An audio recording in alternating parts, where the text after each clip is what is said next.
1Q84 무라카미 하루키 1장 아오맘의 겉모습에 속지 않도록. 택시 라디오에서는 FM 방송의 클래식 음악이 나오고 있었다. 야나체크의 심포니였다. 정체에 말려든 택시 안에서 듣기 어려울리는 음악이랄 수는 없었다. 운전기사도 귀를 기울이는 것 같진 않았다. 운전기사는 앞쪽에 늘어선 자동차 행렬을 바라보고 있었다. 아오맘에는 뒷좌석에 몸을 묻고 눈을 감은 채 음악을 들었다. 첫 부분을 듣고 이건 야나체크의 심포니에타라고 알아맞힐 사람이 얼마나 될까? 거의 없을 것이다. 하지만 아오맘에는 그걸 맞힐 수 있었다. 야나체크는 1926년 이 작은 교향곡을 작곡했다. 도이프 테마는 원래 한 스포츠 대회를 위한 빵빠르로 만들어진 것이다. 1926년 체코슬로바키아를 상상했다. 1차 대전이 종결되고 합스부르크가의 지배에서 해방된 사람들은 쿨하고 리얼한 기관총을 제조하며 잠깐의 평화를 맛보고 있었다. 카프카는 그 2년 전에 불우한 가운데 세상을 떠났다. 곧 히틀러가 나타나 아름다운 나라를 삼켰는데 그런 일이 일어날 줄은 누구도 몰랐다. 역사가 인간에게 보여주는 명제는 그 당시 앞일이 어떻게 될지는 누구도 알지 못했습니다라는 것이다. 역사는 스포츠와 함께 아오맘에가 즐기는 것 중 하나였다. 소설은 별로 읽지 않지만 역사와 관련된 책이라면 읽을 수 있었다. 역사에서 그녀가 좋아하는 것은 모든 사실이 특정한 연도와 장소에 관련되어 있다는 것이다. 역사의 연도를 외우는 건 어려운 게 아니다. 다양한 사건의 전후좌우 관계를 파악하면 연도는 떠오른다. 중고등학교 때 그녀는 역사를 잘했다. 아오맘에는 그녀의 본명이다. 할아버지는 후쿠시마 현 출신인데 그 산골 조그만 읍인지 면인지 하는 마을에는 아오맘에라는 성을 가진 사람들이 살고 있다고 했다. 아오맘에는 눈을 감고 음악을 들었다. 아오맘에는 차 안을 둘러보았다. 택시 탄 뒤 내내 생각에 빠져 있던 터라 몰랐는데 보통 택시가 아니다. 차음이 잘 되는지 바깥 소음이 들어오지 않는다. 좋은 차네요. 무슨 차예요? 토요타 크라운 로열 살롱. 음악이 잘 들려요. 조용한 차예요. 그래서 이 차를 골랐죠. 운전기사의 말투에는 은근히 걸리는 게 있었다. 하나는 말하지 않는 듯했다. 예를 들면 토요타 자동차는 차음에 관해서라면 아무 불만이 없지만 다른 뭔가에 관해서는 문제가 있다라는 듯한. 정말 조용해요. 스테레오 장비도 고급이고. 구입할 때 결단했죠. 어떻게 이 음악이 야나체크의 심포니였다라는 걸 금세 알았을까? 그리고 어떻게 나는 그것이 1926년에 작곡됐다는 것도 알고 있었을까? 야나체크. 뭐라 하셨죠? 야나체크, 이 음악 작곡가. 체코의 작곡가. 오호, 이 차 개인 택시예요?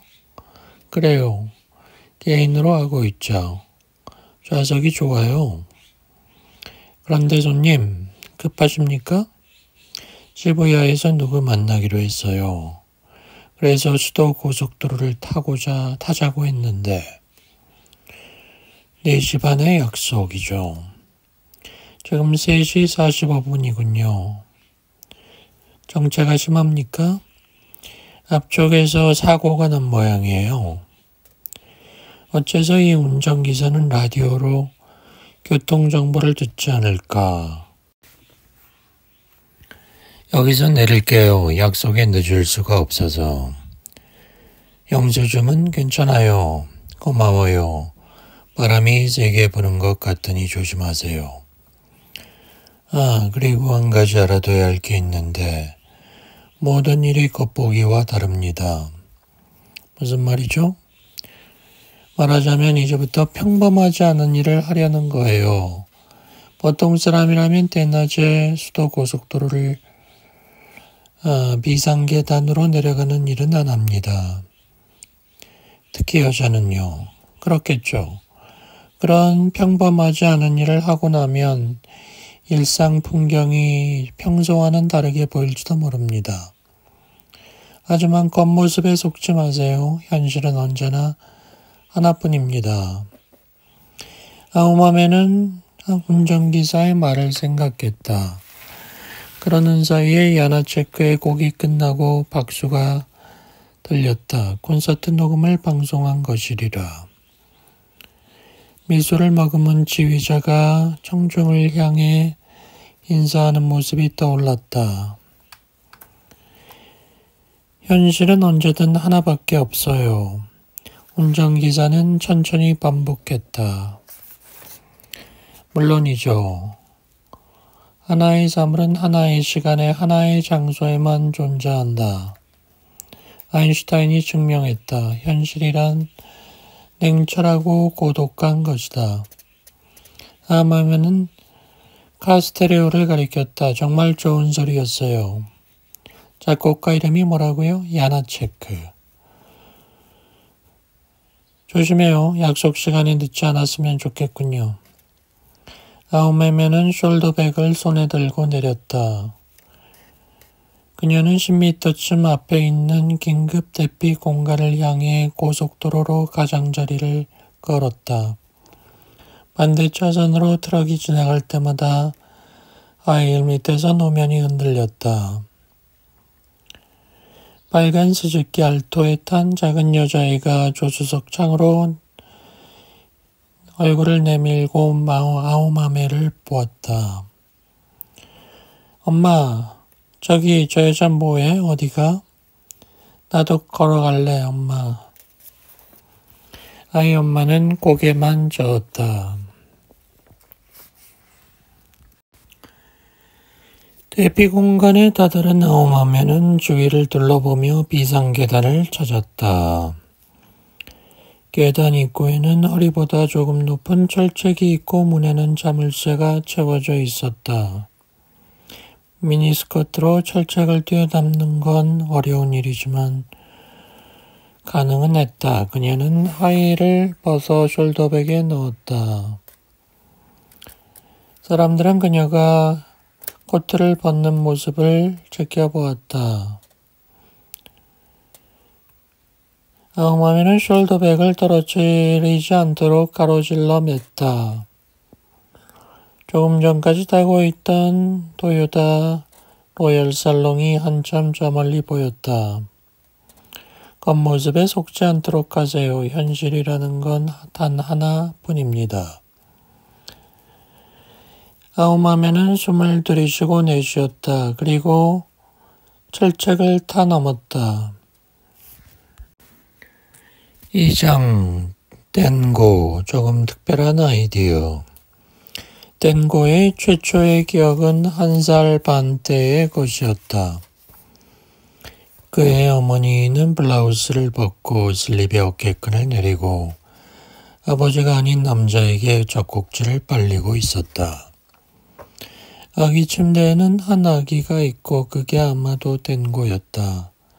그는 자신을 제3자로 바라보고 있다. 어쩌면 그의 쌍둥이 형제였을까? 아니다.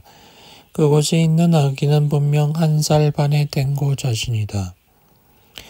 아기는 눈을 감고 작은 숨소리를 내며 자고 있다. 그것이 댕고에게는 인생 최초의 기억이다. 그 10초 남짓한 전경이 의식의 벽에 각인되어 있다. 그 앞도 없고 뒤도 없다. 기회가 있을 때마다 댕고는 주위 사람들에게 묻곤 했다. 기억하는 인생 최초의 전경은 몇 살 때쯤 것이냐고. 많은 사람은 4살, 5살 때를 말한다. 빨라야 3살. 어린아이가 자기 주위의 전경을 어느 정도 목격하고 인식할 수 있으려면 3살은 돼야 하는 모양이다. 아버지가 아닌 남자가 어머니를 빨고 있는 상황이 어떤 의미를 가지는지 물론 1살 반의 젖먹이가 판단할 리가 없다. 그래서 댕고의 그 기억이 제대로 된 것이라면 그는 아마 어떤 판단도 없이 눈에 들어온 전경을 망막에 새긴 것이리라. 카메라가 물체를 빛과 그림자의 혼합물로서 필름에 기록하는 것처럼 의식이 성장함에 따라 보류된 채 고정된 그 영상이 해석되었을 것이다. 하지만 그런 일이 과연 실제로 일어날 수 있는 것인가? 그건 그저 거짓된 기억인지도 모른다. 기억의 날조, 가능성에 대해서도 댕고는 고려했다. 이번에 발작은 길었다. 댕고는 눈을 감고 늘 하던 대로 손수건을 입에 대고 물고 있었다. 모든 것이 끝난 뒤 나른해진 상태를 보고 짐작했다. 몸은 소모되어 있었다. 이봐 댕고. 누가 부르고 있다. 그 목소리는 동굴의 한참 저쪽에서 들려왔다. 댕고는 그것이 자기의 이름이라는 게 생각났다. 왜 그래? 또 그거야? 괜찮아? 목소리는 말했다. 댕고는 눈을 뜨고 초점을 맞추고 테이블 끝을 움켜쥔 자기 오른손을 보았다. 세계는 보내드는 일 없이 존재하고 자신은 아직 거기에 있었다. 마비는 조금 남아있지만 그곳에 있는 것은 자기의 오른손이었다. 목이 말랐다. 물을 마셨다. 잠깐 쉬면서 호흡을 가다듬은 뒤에 나머지 반을 마셨다. 의식이 제자리로 돌아왔다. 미안합니다. 괜찮아요. 지금 마주하고 있는 상대가 고마스라는 것을 확인했다. 2사람은 신주쿠역 근처 커피숍에서 미팅 중이었다. 주위의 말소리도 보통 말소리로 들려왔다. 옆자리 테이블에 앉은 2사람이 보았다. 웨이트리스가 불안한 표정을 지었다. 무슨 발작은 아니지? 별거 아니에요. 그냥 어지럼증입니다. 목소리는 아직 자신의 목소리처럼 들리지 않았다. 자동차 운전할 때 이런 일이 일어나면 안 되는데 운전 안 합니다. 다행이군. 아는 사람 중에 삼나무 꽃가루 알레르기로 고생하는 사람이 있었는데 운전 중에 재채기가 나서 전봇대를 박아버렸어. 근데 자네는 재채기 정도로 끝나는 것도 아니고 거참. 미안합니다. 물 좀 더 달랄까? 아니요, 괜찮아요. 고마스는 담배를 꺼내 입에 물고 커피숍 성냥으로 불을 붙였다. 근데 무슨 이야기를 했었죠? 댕고는 물었다. 그러니까 고마스는 생각했다. 그렇지. 후카일이라는 소녀에 대한 얘기를 했어. 그리고 공기 번데기 얘기도 했고. 댕고는 끄덕였다. 후카일이와 공기 번데기 이야기다. 거기에 대해 설명하려던 참에 발작이 일어난 것이다. 댕고는 가방 속에서 복사한 원고 더미를 테이블에 올려놓았다. 전화라도 말했지만 이 공기 번데기의 가장 큰 장점은 누구도 흉내내지 않았다는 겁니다. 신인의 작품으로는 드물게 누구처럼 되고 싶다는 게 없어요. 분명 문장은 덜 다듬어졌고 단어 선택도 유치합니다만 우선 제목부터 번데기와 누에고치를 혼동하고 있어요. 지적하자면 부족한 부분은 많이 있죠. 하지만 이 이야기에는 매력이 있어요. 줄거리는 판타지적인데 세부 묘사가 좋아요. 그 균형이 아주 좋아요. 독창성이나 필연성이라는 표현이 적절할지 어떨지 모르지만 이 작품은 그런 평가를 할 수준도 못 된다고 한다면 그것도 맞는 얘기일 거예요. 하지만 여기저기 걸리면서도 다 읽고 나면 여운이 남아요. 꼬마스가 대답했다. 솔직히 말해서 이 아이에게 다음이 있다고 생각하기 어려워. 나도 20년 동안 이 업계에 있었는데 그동안 수많은 작가들이 떴다 사라지는 걸 봤지. 그래서 장래를 내가 파악할 정도는 돼. 이 아이에게 다음은 없어. 안 됐지만 다음도 없어. 우선 이 문장은 시간을 들여 갈고 닦는다고 좋아질 만한 게 아니야. 왜냐하면 아이에게는 좋은 문장을 쓰겠다는 작정이 없기 때문이지. 문장이라는 건 글재주를 타고나든지 아니면은 노력을 하든지 해야 되는데 이 후카엘이라는 아이는 어느 쪽도 아니야. 천부적 재능도 없고. 왜 그런지 모르겠어. 문장이라는 것에 대한 흥미가 없어. 이야기를 하고 싶다는 의지는 있어. 그게 날 것 그대로 이렇게 자네를 끌어들이고 나도 원고를 읽어보게 했어. 대단하지. 하지만 그래도 소설가로서의 장래가 없어. 자네를 실망시키는 말 같지만 내 의견은 그래. 그런데 자네가 자네의 문장력으로 합작을 하면 좋겠어. 꼬마스가 사진을 보여주었다. 후카에리야 미인이지. 17살. 본명은 후카다 에리코. 후카에리로 가야지. 야쿠타가와 상이라도 탄다면 화제거리가 될 거야. 매스컴은 저녁 나절에 박쥐떼처럼 날아다닐 거야. 꼬마스는 어디서 이 사진을 입수했을까? 땡고는 의아했다.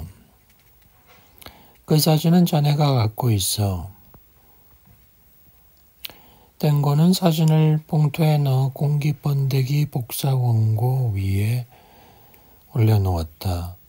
꼬마스 씨, 저는 업계 사정은 모릅니다. 하지만 상식적으로 생각해도 이건 위험한 계획이에요. 세상을 향해 거짓말을 해버리면 영원히 거짓말을 해야 돼요. 심리적으로도 기술적으로도 어려워요. 꼬마스는 말했다. 맞아, 자네가 하는 말은 올바른 말이지.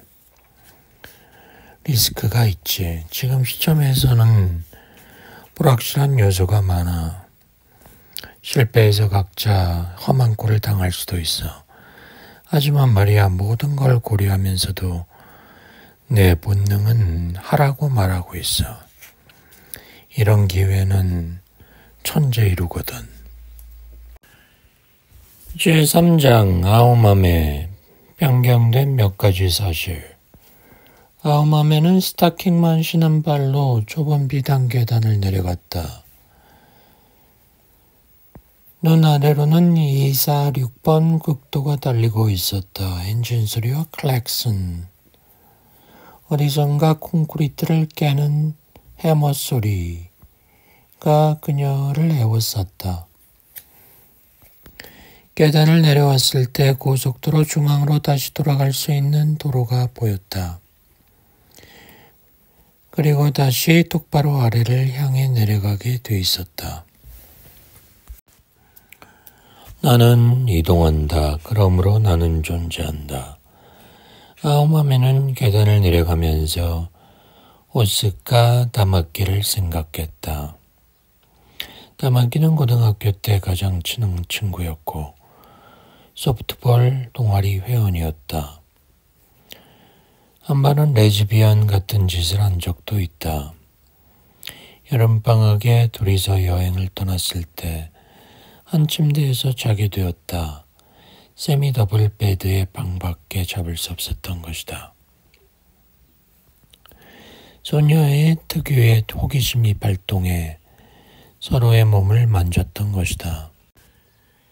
이 계단을 내려가 지상에 도착했을 때 만일 그곳에 누군가 있어 말을 건네며 무슨 일이냐고 누구냐고 묻는다면 뭐라고 대답해야 할까? 고속도로가 정체되어 비상계단을 이용했어요. 그렇게 말하면 될까?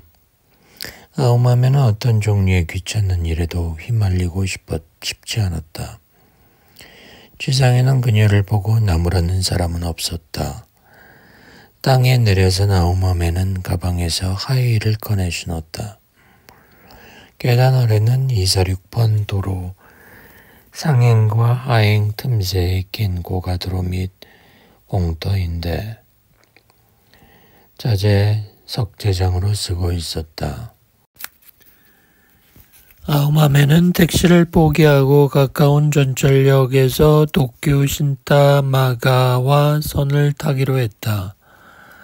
이제 더 이상 택시로 정체에 휘말리는 건 싫다. 상겐자야 역으로 향하는 도중에 한 경찰과 마주쳤다. 그는 빠른 걸음으로 어딘가를 가고 있었다. 그녀는 긴장했지만 경찰은 급한 일이 있는지 앞만 쳐다보았다. 눈에 익은 경찰 제복이 아니다. 좀 더 캐주얼한 디자인이다.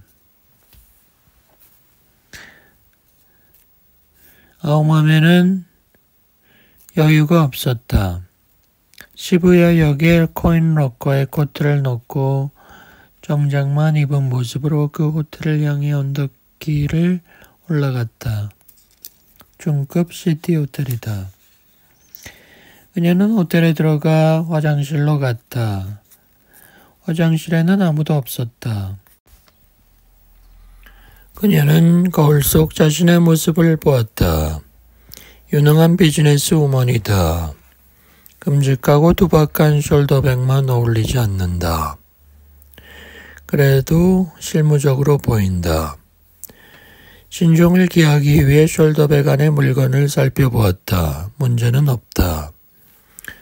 다음은 정해진 일을 실행하는 것뿐이다. 아우마메는 블라우스 맨 위 단추를 풀었다. 어느 누구의 제지도 받지 않고 엘리베이터로 4층으로 올라가고 복도를 걸어 426호실 문을 찾아냈다. 숄더백 안에 준비해둔 서류판을 꺼내 가슴에 안고 방문을 노크한다. 다시 한번 노크한다. 안에서 소리가 들리고 문이 열렸다. 남자가 얼굴을 내민다. 언짢은 듯이 핏발 선 눈을 하고 있다. 에어컨 문제 때문에 왔습니다. 미야마 선생이시죠? 그래. 남자는 포기했다는 듯 한숨을 내쉬었다. 뭐든 마음대로 해라는 듯이. 볼펜을 손에 들고 책상 앞에 앉아 읽고 있던 서류를 집어들었다. 미야마 씨, 감사합니다. 이 방 설비에는 문제가 없군요. 그렇게 말했잖아. 저 미야마 씨, 목 뒤에 뭐가 묻은 것 같아요. 목 뒤에? 아무것도 없는데 잠깐 실례합니다.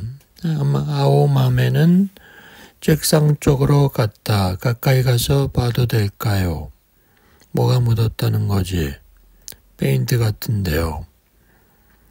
만져봐도 될까요? 미야마는 몸을 숙여 목덜미를 아오마메에게 향했다. 아오마메는 숨을 들이쉬고 호흡을 멈춘 후 그 부위를 짚었다. 표시를 하듯 손톱 끝으로 그곳을 눌렀다. 여기가 맞아. 죄송합니다만 그 자세로 계세요. 가방에서 펜라이트를 꺼내겠습니다. 왜 페인트가 묻었지? 모르겠습니다. 아우맘에는 남자 목덜미 한 점에 손가락을 살짝 댄 채 숄더백에서 플라스틱 하드 케이스를 꺼내 뚜껑을 열고 얇은 천에 둘둘 말린 것을 꺼냈다 풀었다. 아이스픽이었다. 길이는 10cm. 그것은 아이스픽 모양의 것이었다. 끝부분은 바늘처럼 뾰족하다. 그 날카로운 끝부분은 부러지지 않게 돼 있었다. 그녀는 바늘로 남자의 목을 찔렀다. 남자는 사망했다. 아우맘에는 문을 열고 주위를 살펴 복도에 아무도 없는 것을 확인하고 방을 빠져나왔다. 엘리베이터 타지 않고 계단을 걸어 내려왔다. 아무도 그녀에게 주의를 기울이지 않았다. 하지만 누군가의 주의를 끌 만큼 빠르게 걸은 것은 아니다. 그녀는 프로다. 그녀도 완벽에 가까운 프로다. 가슴이 좀 더 컸다면 더 완벽했을 텐데. 제4장 덴고, 당신이 그걸 원한다면. 덴고는 전화벨 소리에 잠이 깼다. 시계의 야광 바늘은 1시를 넘었다. 주위는 깜깜하다. 그게 고마스에게서 온 전화라는 것을 알았다. 상대가 전화를 받을 때까지 계속 벨을 울리는 사람은 고마스밖에 없다. 고마스도 일단은 조직에 속해 일하고 월급을 받는 인간이다. 이 사람 저 사람 가릴 것 없이 그런 짓거리를 해댈 리는 없다. 상대가 덴고이니까 그렇게 하는 것이다. 덴고가 주방에 전화까지 더듬어 갔다. 우카에리하고 얘기를 좀 해서. 자네를 만나고 싶다는군. 그녀를 만났다. 나를 알아? 수학을 가르치고 있어요. 그래 맞아. 2번 들은 적이 있어요. 내 수업을? 그래요. 그럼 우리 학원 학생이라는 건가? 들으러 간 것뿐이에요. 수강증이 없으면 못 들어올 텐데.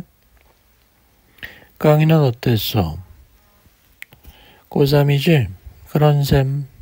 대학 입시는 고개를 저었다. 입시 이야기 따위는 하고 싶지 않다는 것인지 입시 공부는 안 한다는 말인지 모르겠다. 웨이터가 주문을 받았다. 후카이리는 코트를 입은 채였다. 샐러드와 빵을 주문했다. 그거면 돼요. 선생님이고 소설을 써요. 후카이리는 말했다. 아무래도 덴고를 향해 질문을 한 모양이었다. 현재로서는 2가지 다 그렇게는 안 보여요. 그럴지도 모르겠다. 교사 자격증도 있고 학원 강사도 하고 있지만 정식 선생이라고는 할 수 없고 소설은 쓰고 있지만 정식으로 발표된 일이 없으니까 아직 소설가도 아니야.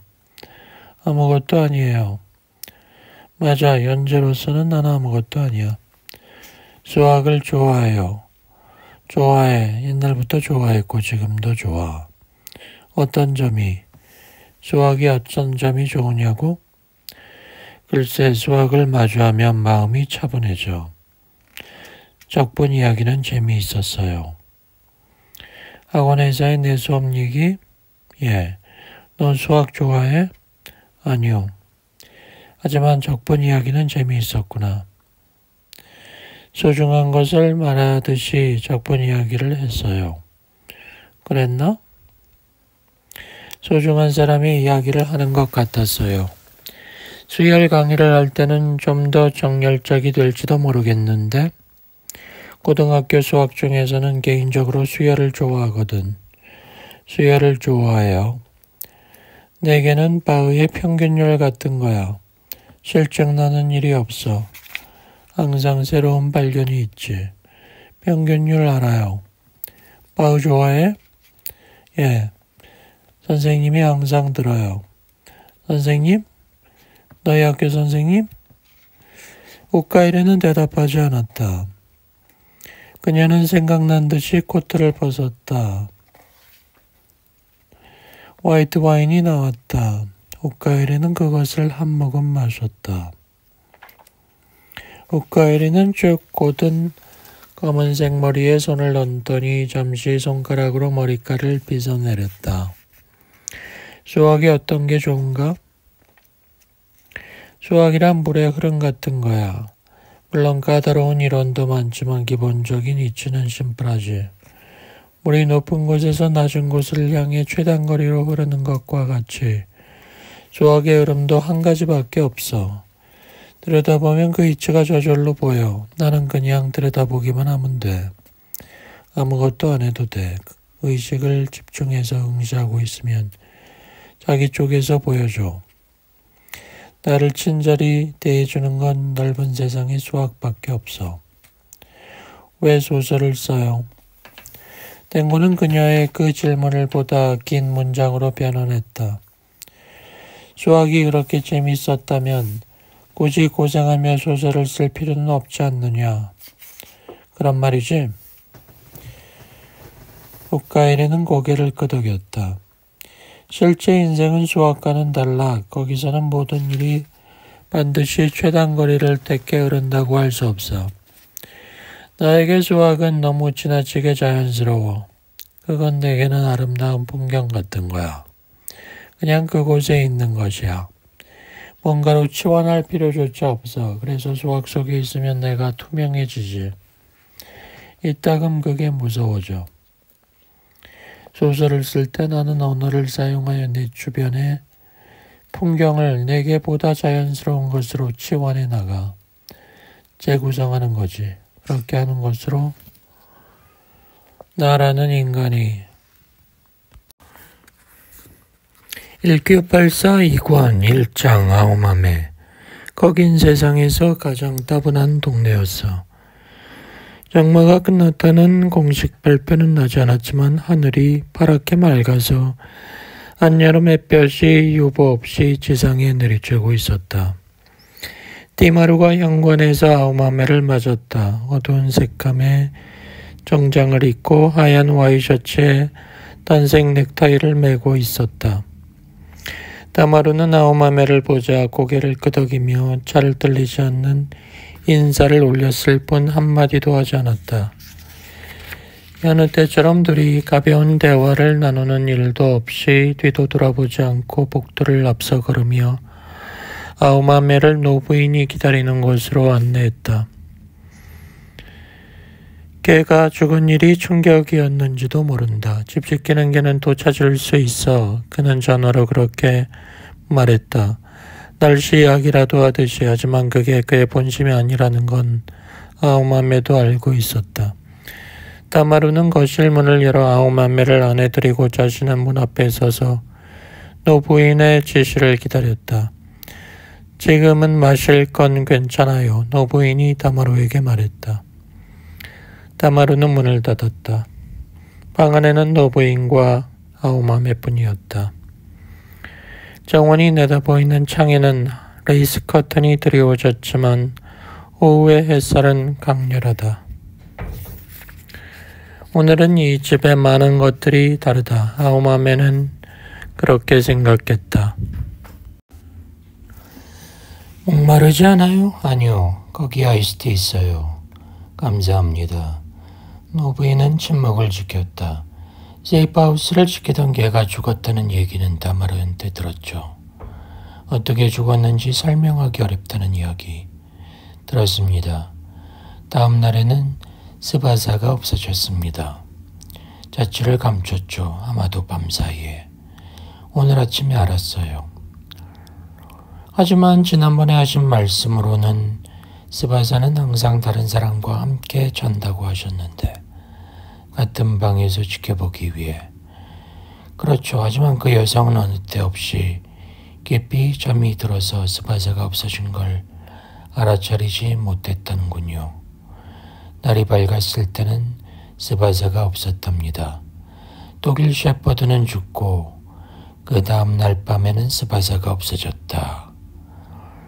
그 두 가지 사건이 서로 관련이 있는 것 같아요.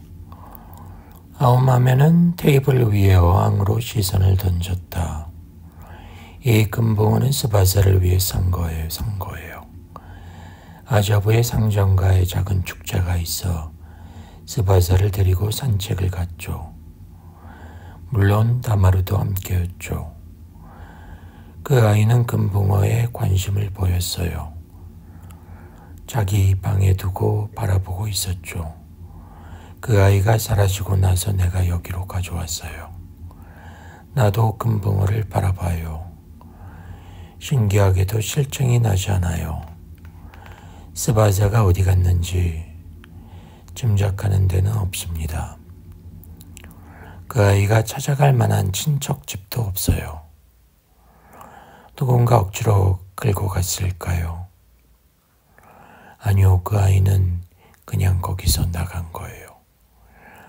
그런 일이 있었다면, 누가 찾아왔다면 주위 사람들이 눈을 떴겠죠. 그 집에서 지내는 여성들은 잠이 얕아요. 발소리를 죽이며 문을 밀치고 밖으로 나간 거죠. 이유는 몰라요. 사이좋은 친구 같은 개가 죽어서 그런 것일 수도 있죠. 개가 죽은 일로, 더구나 그렇게 피투성이로 죽임을 당했으니 충격을 받았겠죠. 지금 생각해보니 그 개의 죽음은 스바사에게 보낸 메시지였어요. 이곳에 있어서는 안 된다는 메시지, 나가라는 메시지. 노부인의 손가락은 가상의 시간을 세밀하게 쫓고 있었다. 그 아이는 그 메시지를 이해했고 이곳을 떠났을 거예요. 아우마메는 손을 내밀어 노부인의 손을 잡아주고 싶었다. 내게는 말할 것도 없이 충격이에요. 그 아이를 내 자식으로 맞아들이려고 했는데 어렵다는 것도 알고 그러면서도 원했던 일입니다. 이제 선구와 그 리더 이야기를 하겠어요. 그에 대해 알아낸 게 있어요. 그것이 오늘 당신을 이곳으로 부른 용건입니다. 결과적으로 스바사에 관한 일이기도 해요. 지난번에 말했듯이 그 리더라는 인물을 우리는 무슨 일이 있어도 처리해야 합니다. 저쪽 세계로 옮기는 것이죠. 이 인물은 습관적으로 10살 전후의 소녀들을 성폭행하고 있습니다. 그 같은 행위를 정당화하기 위해 자기 마음대로 교리를 날조하고 교단 시스템을 이용합니다. 합당한 루트의 조사를 의뢰하고 돈을 썼죠. 예상했던 것보다 돈이 많이 들었죠. 지금까지 사나에게 성폭행을 당한 것으로 보이는 소녀를 4명 알아냈습니다. 4번째 소녀가 스바사예요. 상세한 건 모르지만 4명의 소녀 중 2명은 지금도 교단 내에서 살고 있어요. 그녀들은 리더 측근으로서 모녀 역할을 하고 있더군요. 신자 앞에 모습을 드러내는 일은 없습니다. 그 소녀들이 자기 뜻에 의해 교단에 남았는지 도망칠 수 없어 머물러 있는지 모르죠. 그녀들과 리더 사이에는 아직도 성적 관계가 있는지 어떤지도 몰라요. 아무튼 리더와 그녀들은 같은 공간에서 생활하고 있다는군요. 당신은 그 인간을 처리할 준비가 되었나요? 그렇습니다. 어려운 일이에요. 그간 당신에게 부탁했던 일들은 다 어려웠지만 이번은 더 어렵습니다. 내 쪽에서 할 수 있는 일은 다 처리하겠지만 당신의 안전을 어디까지 확보할지 모르겠습니다. 내게는 자식이 둘 있어요. 아들 하나와 3살 아래의 딸. 딸은 죽었어요. 자살했죠. 그 아이에게 자식은 없습니다. 아들은 나와는 오랫동안 사이가 좋지 않아요. 손자 셋이 있지만 만나지 못했죠. 내가 죽는다면 내 재산의 대부분은 아들과 손자에게 가겠죠. 현재로서는 내가 자유롭게 운용할 수 있는 돈이 상당히 있습니다. 당신이 이번 일을 잘해주면 당신을 위해 양도하겠습니다.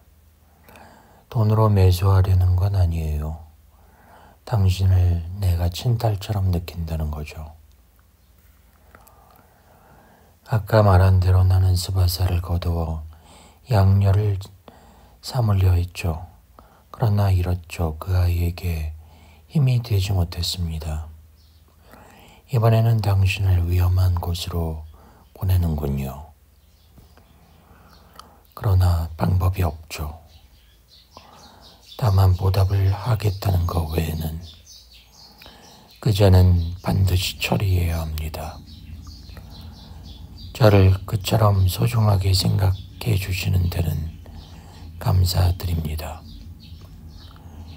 저는 사연이 있어서 부모를 버렸죠. 사연이 있어서 어린 나이에 부모에게 버림을 받았죠. 아우마메가 다마루에게 권총을 부탁한다. 안녕이라고 말하는 건 좋아하지 않아. 나는 부모에게도 안녕이라는 말을 할 기회도 갖지 못했어. 돌아가셨어요? 몰라. 나는 사할린에서 종전 전해에 태어났어. 사할린 남부는 일본 영토가 되어 당시 가라우토라고 불렸지만 1945년 여름에 소비에트군이 점령하면서 부모는 포로로 잡혔어. 아버지가 항만시설에서 일했던 모양이야. 일본 민간인 포로 대부분은 얼마 뒤 일본으로 송환되었어. 하지만 우리 부모는 노동자로 그쪽에 송출된 조선인이었기 때문에 일본으로 돌려보내주지 않았어. 일본 정부가 그 거래를 거부했거든. 종전과 함께 한반도 출신자는 더 이상 일본 제국 식민이 아니라는 이유로. 배려라는 게 없었지. 희망하면 한반도 북쪽으로 갈 수 있었지만 남쪽으로는 보내주지 않았어. 소비에트는 당시 한반도 남쪽의 존재를 인정하지 않았으니까. 우리 부모는 북쪽으로 갈 마음이 없었어. 젖먹였던 나는 일본인 귀환자의 손에 맡겨져 홋카이도로 왔지. 당시 사할린의 식량 사정은 최악에 가까웠고 소비에트군의 포로에 대한 대우도 지독했지. 부모에게는 나 말고도 몇 명이나 된 어린 자식들이 있었으니까 나를 거기서 키우기는 어려웠을 거야. 나만 먼저 홋카이도에 보내놓으면 나중에 다시 만날 수 있을 거라 생각했지. 아니면 마침 잘 됐다 하고 짐을 덜어낸 것일 수도 있고. 어쨌거나 부모를 못 만났어. 지금도 사할린에 있을 거야. 부모에 대한 기억이 있어요? 하나도 없어. 헤어질 때 겨우 1살이었으니까. 나를 데려온 일본인 부부의 집에서 잠깐 살다가 하코다테 근처 산속의 고아원에 맡겨졌어. 가톨릭 단체가 운영하는 시설이었지. 종전 직후에는 고아들이 많아 식량이 부족했지. 거기서 서류 형식만의 양자 결연을 맺어서 일본 국적을 얻고 일본인 이름을 얻었지. 다마루 켄이치.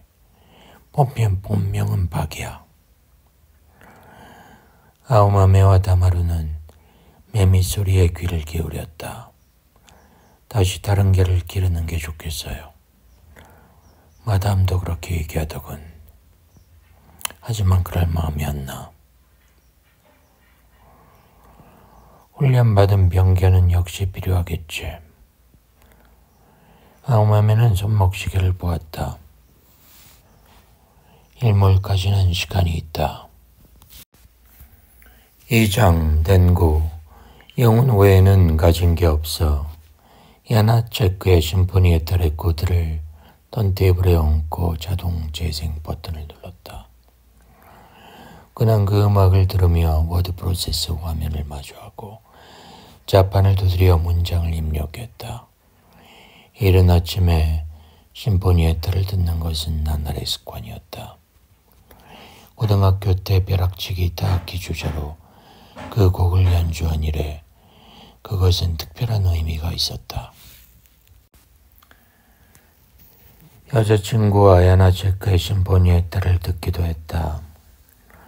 나쁘지 않네라고 그녀가 말했다.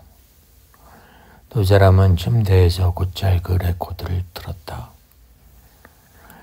루이 암스트롱의 트럼펫과 노래도 좋지만 내 의견을 곁들이자면 여기서 자기가 꼭 주의해서 들어야 하는 것은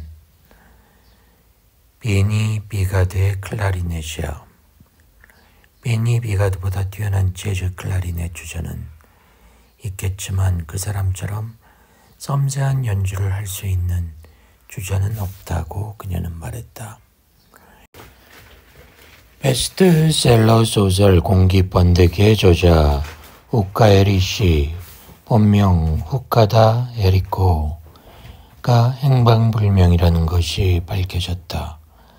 오메 경찰서에 실종 신고를 낸 보호자이자 문화인류학자 에비스노 다카유키 씨에 의하면 2월 27일 밤부터 우카에리 씨는 오메 씨의 자택에 돌아오지 않고 연락도 두절되었다. 에비스노 씨는 전화 취재에 응하며 마지막 보았을 때 에리코 씨는 건강한 모습이었다고 말했다. 학원 점심시간에 낯선 인물이 댕고를 찾아왔다. 오전 수업을 마치고 직원용 라운지에서 쉬면서 신문을 보던 참이었다. 이사장의 비서가 다가와 댕고를 만나고 싶다는 사람이 있다고 말했다. 우시카와 씨라는 남자분인데 우시카와 도시 하루 가와나 씨도 바쁘겠죠. 썰어는 접겠습니다. 저는 며칠 전 이 학원에서 기와나 선생의 수업을 1시간 동안 들었습니다. 흥미로운 수업이었어요. 나는 수학에 대해 모르니까. 하지만 가와나 씨의 수업은 좋았습니다. 선생의 말씀을 듣고는 수학 공부에 관심이 가더군요. 우시카와가 언제 어디서 자기 수업을 청강했는지 땡고는 몰랐다. 저는 그저 입시학원 계약직 강사입니다. 딱히 수학을 본격적으로 연구한 게 아니에요. 잘 설명한 것 뿐이죠. 아니, 그런 이야기가 아니고 아닌 게 아니고 가와나 씨의 수학 강의는 유니크하고 창의적입니다. 저희가 주목한 것은 가와나 씨의 소설가로서의 활동입니다. 무슨 말씀이죠? 저는 소설을 쓰기는 했습니다만 발표한 적이 없는데 어떻게 주목을 받죠? 그건 저희 재단의 유니크한 점이죠. 저희가 계약을 맺은 리서치들은 세상 사람들이 주목하지 않은 곳에 눈을 돌립니다. 그것을 주요 목적으로 삼고 있죠. 가와나 씨 말대로 정식으로는 작품을 발표하지 않았습니다. 하지만 가와나 씨는 지금까지 펜네임을 사용하여 문예지 신인상에 응모하셨죠. 아직 당선은 되지 못했지만 충고를 하나 드리죠. 쓸데없는 일에 휘말리지 말고 자신의 길을 가르십시오. 당신은 공기 번데기를 쓴 우카다 에리코 씨와 관계를 맺고 계시는 것 같은데 적어도 몇 번 만났죠. 그리고 오늘 신문 기사에 의하면 그 소녀가 아무래도 행방불명됐더군요. 제가 혹시 우카다에리코를 만난다고 해도 왜 상관하시는 거죠? 그게 나쁜 말로 하는 게 아닙니다. 그보다 내가 드리고자 하는 말은 생활을 위해 재능이나 시간을 낭비하지 말라는 거죠. 제3장 아우맘에 어떻게 태어날지는 선택할 수 없지만 어떻게 죽을지는 선택할 수 있다. 7월도 끝나가는 그날 밤 하늘을 뒤덮고 있던 두툼한 구름이 걷혔을 때 2개의 달이 떠 있었다. 아우맘에는 그 광경을 아파트에서 바라보았다. 1984 3권 1장 우시카와 의식의 저 먼 가장자리를 걷어차는 것. 담배는 삼가해 주시겠습니까, 우시카와 씨? 키 작은 남자가 말했다. 우시카와는 책상 너머 상대 얼굴을 보고는 자기 손가락 사이에 끼워진 담배에 눈길을 돌렸다. 죄송합니다만 우시카와는 내가 이런 걸 왜 손에 들고 있나 하는 표정을 지었다. 미안해요. 담배는 안 되지. 불은 안 붙일 겁니다. 나도 모르게 손이 가버린다니까. 남자는 턱을 끄덕였지만 시선은 털끝만큼도 흔들리지 않았다. 머리를 포니테일로 묶은 키 큰 남자는 입구에 서서 문틀에 덜락말락 몸을 기대고 벽에 묻은 얼룩이라도 쳐다보듯 우시카와를 보고 있었다. 우시카와의 사무실에는 책상이 하나 있고 스킨헤드 남자는 우시카와와는 맞은편에 있었다. 3주입니다. 스킨헤드가 말했다. 그렇군요. 지난번에 만나고 오늘로 딱 3주가 지났네요. 그동안 나는 당신에게서 보고를 받지 못했습니다. 시간 여유가 없습니다. 알죠. 스킨헤드는 우시카와의 다음 말을 기다렸다. 단지 말이죠. 나로서는 얘기를 찔끔찔끔하고 싶지 않은 겁니다. 스킨헤드는 싸늘한 눈빛으로 우시카와를 보고 있었다. 이 사람이 자신에 대해 좋은 인상을 갖고 있지 않다는 걸 우시카와는 알고 있었다. 하지만 신경 쓰이지 않았다. 태어나서 이날 이때까지 어느 누구도 자기에 대해 좋은 인상을 갖지 않았다. 우시카와 씨, 우리도 할 수만 있다면 당신의 방식을 존중해드리고 싶습니다. 하지만 이번 일은 좀 다릅니다. 여유가 없어요. 그래도 말이죠. 그쪽에서는 여태 아무것도 안 하고 내 연락만 기다린 건 아닐 텐데요. 온다는 거기까진 대답하지 않았다. 뱀이 다니는 길은 뱀이 안다라는 말이 있죠. 내가 뱀이에요. 코 하나는 좋습니다. 희미한 냄새 하나로 저 깊은 속까지 더듬어 갈 수 있거든요. 하지만 태생부터 뱀이고 보니 내 방식대로가 아니면 일을 못해요. 좀만 더 기다려 주시죠. 지금까지 파악한 것을 일부라도 말해주겠습니까? 당신 입장도 알지만 나도 뭔가 구체적 성과를 들고 가지 않으면 윗선에서 납득을 안 합니다. 이자들도 궁지에 몰린 거라고 우시카와는 생각했다.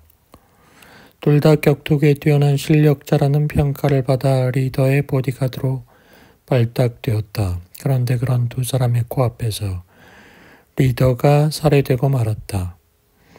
살해의 직접적 증거는 없다. 교단 내의 몇몇 의사들이 거만했지만 외상은 없었다. 어쨌든 리더를 제대로 경호하지 못했으니 이 두 사람의 입장이 묘하게 되었다. 현재 그들에게는 사라진 여자의 행방을 추적하는 역할이 주어졌다. 알겠습니다. 지금까지 밝혀낸 몇 가지를 말씀드리죠. 아오마메라는 젊은 여자가 호텔 오쿠라의 스위트룸에 출장을 와서 리더의 근육을 풀었다. 5월 초 도심엔 거센 뇌우가 쏟아졌죠. 그 여자는 별실에서 1시간쯤 시술을 한 뒤 떠났고 리더는 잠들어 있었다. 2시간쯤 자게 해드리라고 여자는 말했다. 하지만 리더는 사망한 뒤였다. 외상은 보이지 않았다. 여자는 사라졌다. 아파트도 짐을 옮겨버렸다. 스포츠클럽에도 다음 날로 사표가 들어왔고요. 모두 다 진행된 거죠. 그건 단순한 사고가 아니라는 말입니다. 당신들의 목적은 이번 일의 진상을 밝히는 데 있습니다. 그러기 위해서는 여자를 잡아야겠죠. 아오마메라는 여자가 그분을 사망에 이르게 했는가? 만일 그렇다면 거기에는 어떤 이유나 경위가 있는가를 알아내야 합니다. 당신들은 이미 아오마메의 가족관계를 체크했을 겁니다. 가족이 모두 증인회의 멤버다. 부모는 아직도 전도활동을 하고 있다. 34살 된 오빠는 오다와라의 증인회 본부에서 근무 중이고 아이가 둘 있다. 오빠의 아내도 증인회 신자. 가족 중에서 아오마메만 증인회를 떠나 배교를 했고 가족과의 인연도 끊었다. 이번 일에 증인회 쪽이 관여했다고 보기 힘듭니다. 증인회는 철저한 평화주의로 알려져 있어요. 그들이 교단 차원에서 리더의 목숨을 노린다는 건 말이 안 되죠. 확인 또 확인이라는 차원에서 손톱까지 뽑으셨군요. 농담입니다. 그렇게 심각한 얼굴 하지 마시고요. 오빠라는 사람은 아오마메의 행동에 대해서도 알지 못했군요. 나는 날 때부터 평화주의자라서 난폭한 짓은 하지 않지만 그런 정도는 압니다. 아오마메는 가족과도 증인회와도 관계가 없습니다. 하지만 그 일은 어떻게 보건 아오마메의 단독 행동은 아니에요. 교묘하게 세팅이 이루어졌고 자취를 감춘 방식도 감쪽 같죠. 아오마메의 배후에 있는 사람이 어떤 이유에서든 리더가 죽기를 원했다. 그 점은 동의하시죠? 사장 오시카와. 오시카와는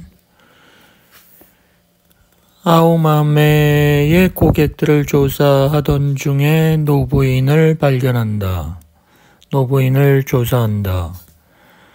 가정을 해보자. 여기서는 잠시 오컴의 면도날의 법칙에 따라 심플하게 가설을 쌓아가는 게 좋다. 교단에서 우시카와에게 원하는 것은 두 가지 의문에 대한 답이었다. 하나는 리더를 살해를 주도한 자는 누구인가? 또 하나는 아오마메는 어디에 있는가? 구장 텐구 아다치 구미가 해시시를 준비했다. 시간을 들여 파이프를 주거니 받거니 했다. 그동안 두 사람은 말이 없었다. 아무 일도 일어나지 않았다. 색깔도 형상도 그대로다. 2인용 소파의 불편함도 여전했다.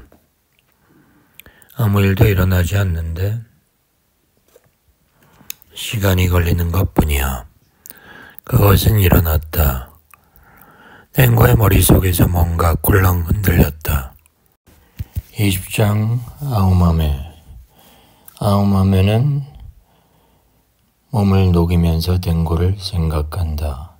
그 낡은 3층 아파트에서 살고 있을지 모르는 탱고를. 그녀는 배에 손을 넣는다. 그 불룩함은 충분하지는 않다. 그 안쪽에는 작은 것이 깃들어 있다. 그녀는 그걸 알 수 있다. 혹시 하고 아오마메는 생각한다. 그들이 찾고 있는 것은 내 목숨이 아니라 이 작은 것이 아닐까. 내가 리더를 살해한 대가로 그들은 내 몸뚱이채로 이 작은 것을 손에 넣으려고 하는 게 아닐까. 침대에 들어 책을 읽는다. 하지만 잠은 오지 않는다. 베개에 뺨을 대고 공원 하늘에 떠오른 겨울달을 생각한다. 그리고 그 옆에 떠오른 초록색의 조그만 달을 마도와 도터 두 개의 달빛은 한데 섞여 느티나무 가지를 씻어내고 있다. 그리고 다마루는 지금쯤 사태를 해결하기 위해 방법을 모색하고 있을 것이다. 21장 댕고 머릿속에 있는 어딘가의 장소에서 전화벨이 울렸다. 그가 떠올린 것은 후카엘이었다. 이런 어처구니 없는 시간에 전화를 걸어올 사람이라면 그녀밖에 없다. 그리고 고마스의 얼굴이 떠올랐다. 누구세요? 아다치구미. 아, 너구나. 웬일이야? 자고 있었어? 나는 근무 중. 저 가와나 씨가 조금 전에 돌아가셨어. 가와나 씨가 돌아가셨다. 댕고군의 아버님이 숨을 거두셨어.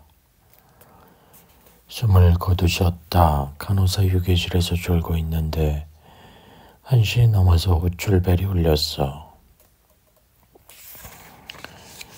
곧바로 달려가서 내가 갔을 때는 호흡이 멎어 있었어. 아버지가 벨을 눌렀다는 거야? 사인은 말할 수 없어. 하지만 별 고통은 없어졌던 것 같아. 바람도 없는데 나뭇잎 한 장 떨어지는 것 같은 느낌. 다행이야. 댕고군은 오늘 이쪽으로 올 수 있어? 갈 수 있을 거야. 가장 이른 시간에 특급을 탈게. 그래줘. 이러저런 실무적 절차가 있어서. 실무? 뭘 준비하지? 가와나 씨의 친족은 댕고군 혼자뿐이야? 그럼 우선 인감 도장을 가지고 와. 인감 증명은 있어? 그것도 가져와. 아버님은 전부 당신이 직접 준비하신 모양이야. 준비했다고? 아직 의식이 있으실 때 장례비용부터 관에 들어갈 때 오시며 다 지정하셨어.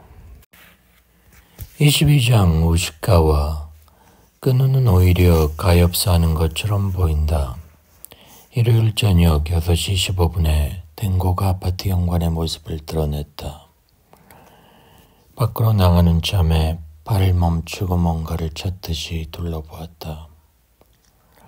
우시카와는 그때 댕고의 뒤를 밟지 않았다. 그의 큼직한 두 손은 호주머니에 들어가 있었다. 우시카와는 카메라에 앉았다. 검은 다운 재킷을 입은 여자가 현관에 나타났다. 그녀는 회색 스카프로 입가를 가리고 있었다. 우시카와는 스위치를 눌러 모터 드라이브로 카메라 셔터를 3번 눌렀다.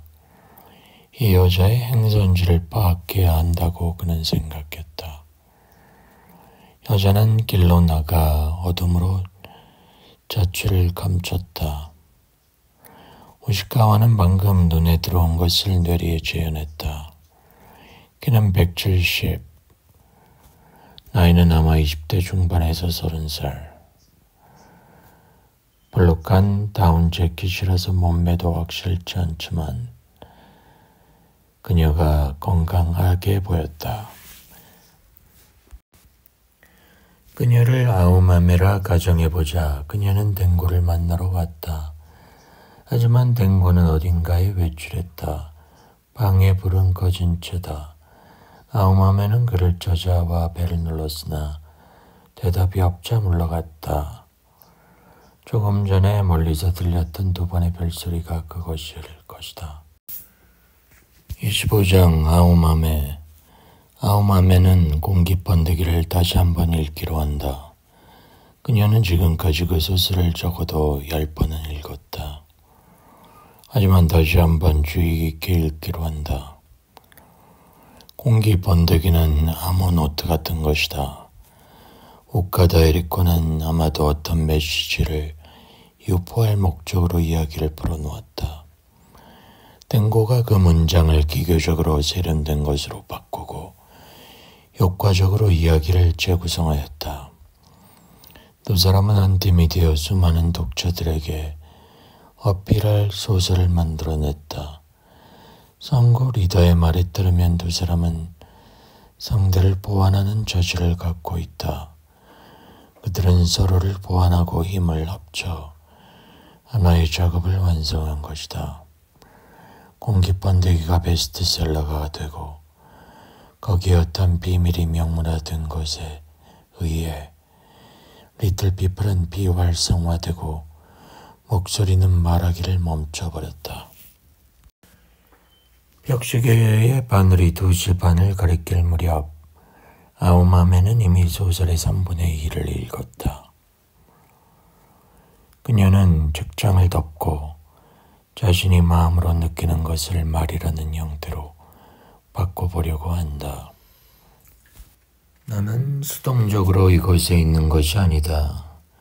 이곳에 있는 것은 나 자신이 주체적 의사이기도 하다.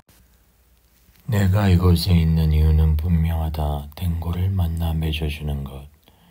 그것이 내가 이 세계에 존재하는 이유다. 그것이 이 세계가 내 안에 존재하는 이유다. 어쩌면 그것은 마주보는 거울처럼 반복되는 패러독스이다. 세계 속에 내가 포함되고 나 자신 속에 세계가 포함되어 있다. 땡고가 쓰고 있는 이야기가 어떤 줄거리를 가진 소설인지 모른다. 아마도 그 세계에는 달이 2개 더 있을 것이다. 그곳에는 리틀 피플이 출몰할 것이다. 그녀가 추측할 수 있는 것은 거기까지다. 그럼에도 그것은 땡고의 이야기이며 동시에 나의 이야기이다. 그것을 아우마메는 알 수 있다. 아우마메가 그것을 깨달은 것은 주인공 소녀가 리틀 피플과 함께 밤마다 광 안에서 공기번데기를 만드는 장면을 다시 읽었을 때였다. 그 묘사를 눈으로 따라가는 동안 그녀는 아랫배 한쪽에서 따스한 것을 느꼈다. 거기에는 작지만 중요한 핵심을 가진 야론이 있었다. 아우마메는 안다. 작은 것이다. 주인공과 리틀 피플이 함께 공기번데기를 만들어가는 전경에 그것이 감흥하고 있는 것이다. 아우마메는 책을 내려놓고 파자마 단추를 풀고 배 위에 손을 놓는다. 발열을 감지한다. 그것이 땡고의 이야기이면서 동시에 내 이야기라면 나도 줄거리를 쓸 수 있을 것이다. 거기에 뭔가 덧붙여 써놓는 것도 혹은 그곳에 무언가를 다시 바꿔 써놓는 것도 가능할 것이다. 그리고 무엇보다 결말을 내 의사로 결정할 수 있을 것이다. 그녀는 그 가능성에 대해 생각한다. 하지만 어떻게 해야 그럴 수 있을까? 아우마메는 방법을 알지 못한다. 그녀가 아는 것은 그런 가능성이 있다는 것뿐이다. 현재로서는 아직 구체성이 모자란 하나의 이론에 지나지 않는다. 그녀는 내밀한 어둠 속에서 생각이 잠긴다. 우리는 둘이서 한 팀이다. 땡고와 우카다 에리코가 공기번데기에서 팀을 이루었던 것처럼 이 새로운 이야기에서 나와 땡고는 한 팀이다. 우리 두 사람의 의지가 하나가 되어 복잡하게 얽힌 이야기를 만들고 있다. 그것은 어딘가 보이지 않은 곳에서 이루어지는 작업일 것이다. 그래서 얼굴을 맞이하지 않아도 우리는 연결될 수 있다. 우리가 이야기를 만들고 그 한편에서 이야기가 우리를 움직여간다. 한 가지 의문이 있다. 우리가 쓰고 있는 그 이야기 속에서 이 작은 것은 무엇을 의미할까? 이 작은 것은 리틀 피플과 주인공 소녀가 광 안에서 공기 번데기를 만드는 장면에 이토록 감흥하고 있다. 손으로 짚어 분명히 알 수 있는 열기를 뿜고 마치 공기 번데기 그 자체인 것처럼 그건 내 자궁이 공기 번데기 역할을 하고 있다는 뜻일까? 나는 마더이고 이 작은 것은 도토인 것일까? 내가 성교 없이 댕고의 아이를 잉태한 것에는 리틀 피플의 의지가 관여한 것일까? 그들이 내 자궁을 점령하여 공기 번데기로 이용하고 있는 것일까?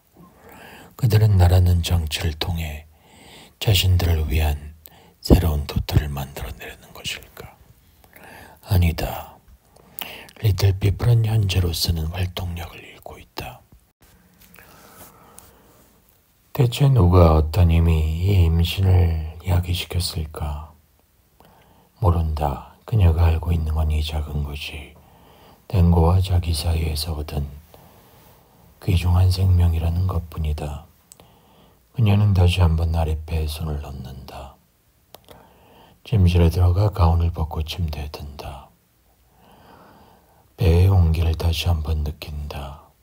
불안은 사라졌다. 나는 강해져야 한다. 내 마음과 몸은 하나가 되어야 한다.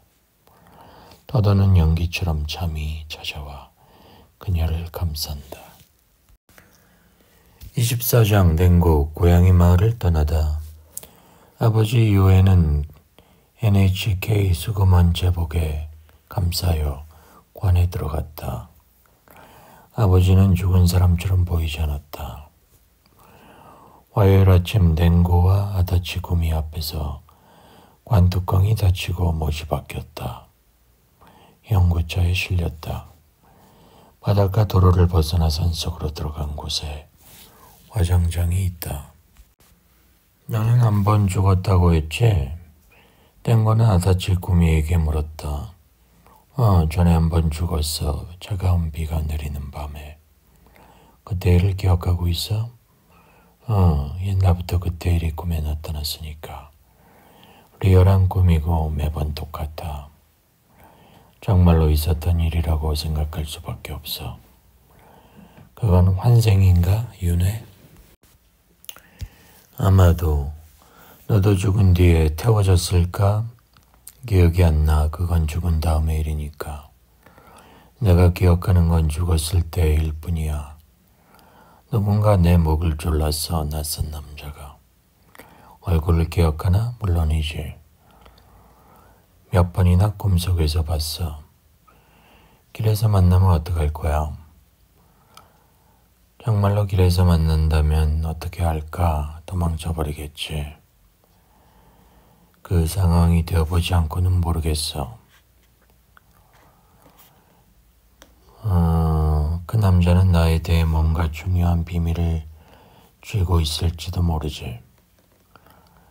이를테면 내가 이곳에 있는 의미 같은 거. 그 남자는 너를 또 죽일 수도 있어. 그럴 수도 있겠지. 거기에는 위험이 있는 거야. 그대로 뛰어서 어딘가로 도망쳐버리는 게 좋겠지. 하지만 분명 있을지도 모를 비밀이 나를 견딜 수 없게 끌어들여. 어두운 입구가 있으면 고양이가 그 안을 들여다보지 않고는 못 견디는 것과 같은 거지.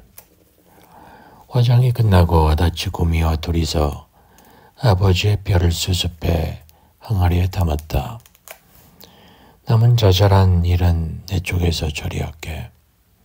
아다치 구미가 말했다. 낙골도 해줄까? 그렇게 할 수 있나? 할 수 있지. 가족이 한 사람도 오지 않는 장례식도 있기도 하지. 그렇게 해준다면 고맙겠어. 너는 이 지역 사람이라 웬만한 일은 적당히 처리할 수 있어. 땡고는 얼른 도쿄로 돌아가는 게 좋겠어. 우리는 너를 좋아하지만 이곳은 오래 있을 곳이 아니야. 고양이 마을을 떠난다. 댕고는 생각했다. 여러 가지로 고마워. 이제 내가 한 가지 충고를 해도 좋을까? 아버님은 뭔가 비밀을 안고 그쪽으로 갔는지 몰라.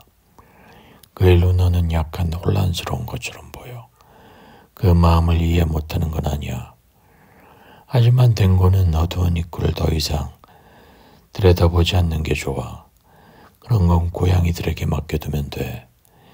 그런 걸 해봤자 너는 어디로도 갈 수 없어. 그보다는 앞으로의 일을 생각하는 게 낫지.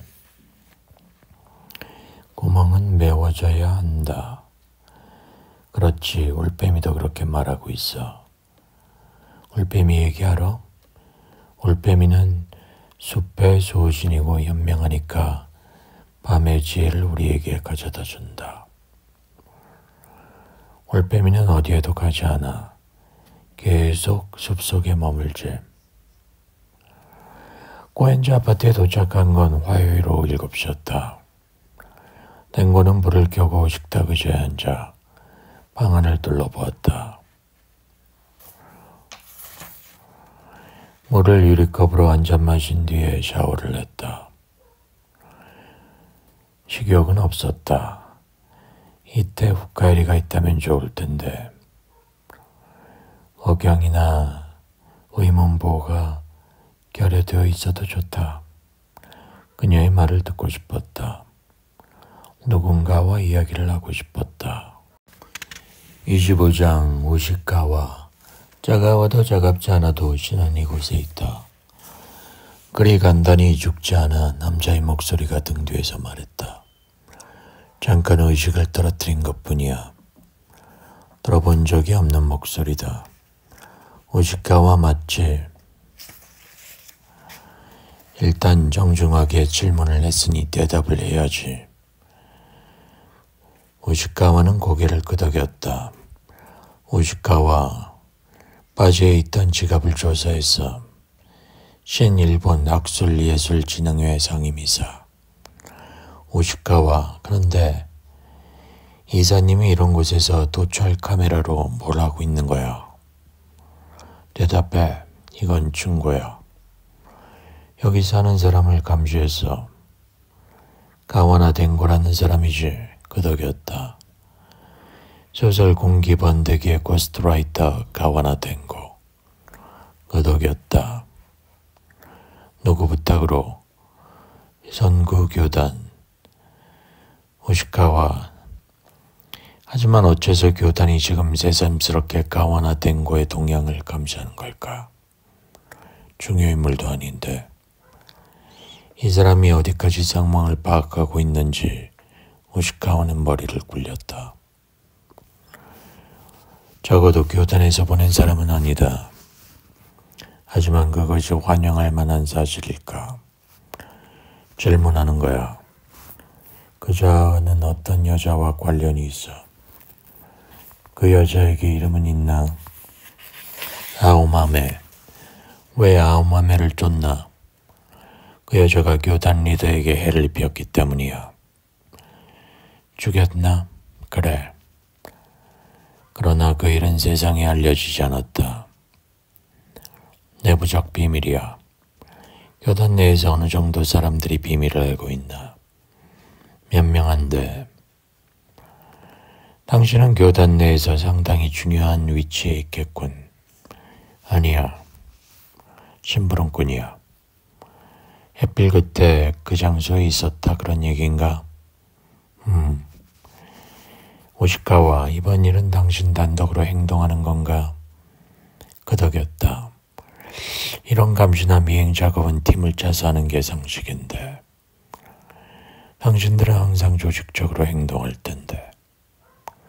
나는 교단의 신자가 아니야. 교단에 개인적으로 고용되었을 뿐이야.